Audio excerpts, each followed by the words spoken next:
Peace. Assalamu alaikum wa rahmatullahi wa barakatuh. Peace and infinite blessings of the Creator Consciousness to all of us. I am going to share with you how to attain enlightenment with the most natural flow. All you have to do is practice active letting go. Build yourself up to the highest wisdom by living to your fullest self-expression by generating the neurology that is a precursor to Nirvikalpa Samadhi. Know that Nirvikalpa arises naturally once the precursor neurology is developed. Say that again. Know that Nirvikalpa arises naturally once the precursor neurology is developed. How do you attain the precursor neurology to Nirvikalpa Samadhi?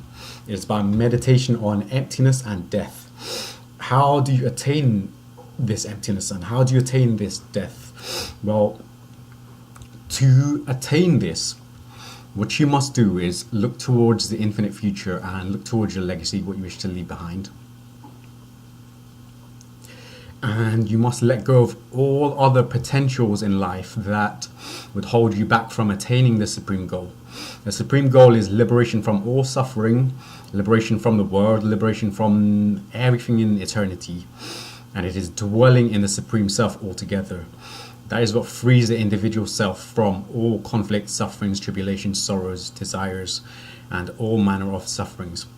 Unfulfilled desires lead to suffering. When desires are fulfilled, more desires arise. But there are a few desires which do not lead to suffering, and these desires are the precursor desires to Nirvikalpa Samadhi. What are they? The search for divine knowledge is one of those desires. Divine knowledge frees one from suffering.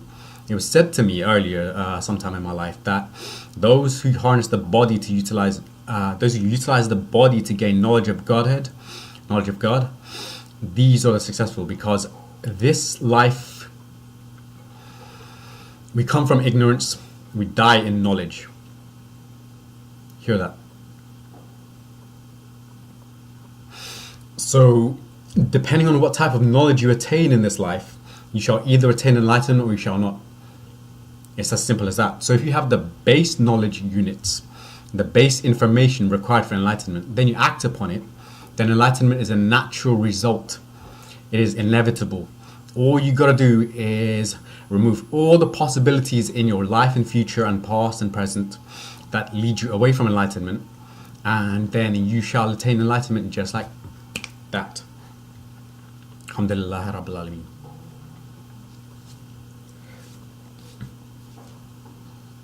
So I invite everybody on planet Earth to spend some time with me and to discuss matters regarding our progressive futures, regarding how we could be cohesive as a human family, as a biological family, as creatures in service to the living supreme.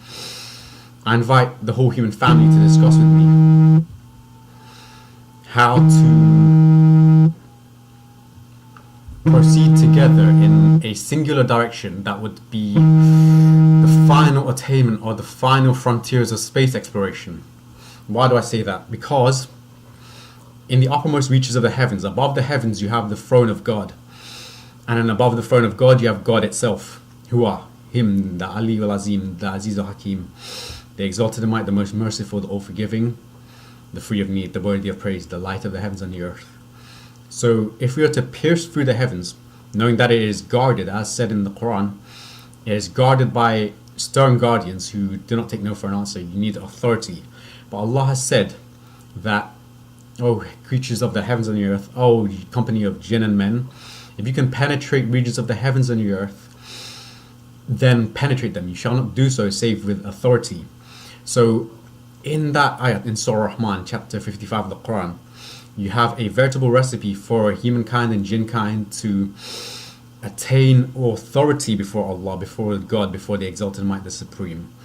And this authority, once it is attained, it shall not be taken away, because to have authority means that you are safe resting in the vestiges of that authority. So what is divine authority? It is the act of having work done, having accomplished work, and therefore being in receipt of credit from it, from the Supreme Self. Authority is merit. So, how do we attain authority? It is through something known as the wisdom body. Know about the wisdom body, because the wisdom body is something that we all utilize, but we don't know much about it. The wisdom body is the body of all of your actions, everything, your entire imprint in the universe, in what is beyondness, in all of eternity.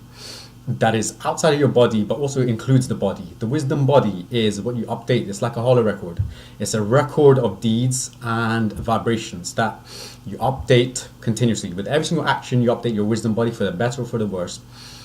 It is very directly linked to the causal body, but it's not the causal body, because the wisdom body is altogether one and the same for all beings.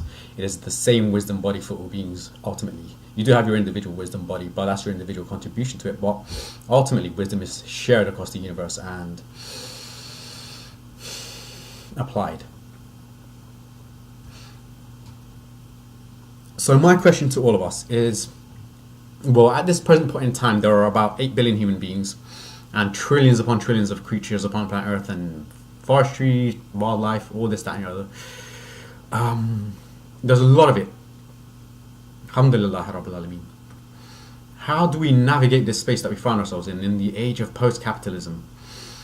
We know that we're depleting the Earth's resources at an exponential rate, and we need to harness our resources now to enable ourselves to jump the light cones necessary to attain the furthest ultimate goal of humankind and of consciousness. How to do so? 1. Step back from it all. 2. Organize ourselves. 3.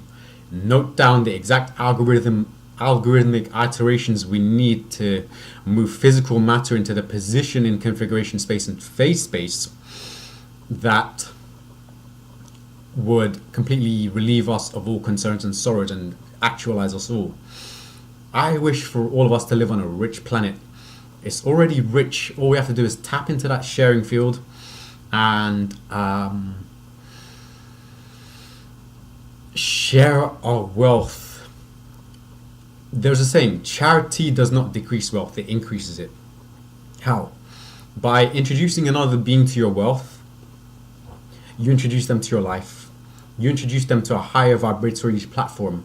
And once they're in that higher vibratory platform, they are able to give in return. And it's this giving in return which adds up. It doubles and it multiplies and it defeats all obstacles in the path. So if we were to have 100% utilization of the human global consciousness framework, then we would be living a life so distinctly different, so drastically different. None of us would suffer. We'd all actualize. And we'd know each other truly as to who we are, because you know that saying that most of our thoughts are not heard. They're kept to ourselves. But why can't we? Why can't we have our full selves standing up in openness towards each other, and fully see each other for who we are? We go through all these pains and sufferings and sorrows silently and keep them to ourselves, and they etch away, they attrition us away over the years, and then we become sick, frail, old, and diseased. It's not needed. Not needed at all. So I open my heart to you, dear human family, and I wish for you to reach out to me in the comments and tell me what you think of what I've said. Please consider it deeply, and I shall be presenting more videos in the future. So please subscribe to my channel and comment. Thank you very much, brethren and sistren. Peace out. Assalamu alaikum wa rahmatullahi wa barakatuh. I'm Muhammad Afiq Rahman Jivanti.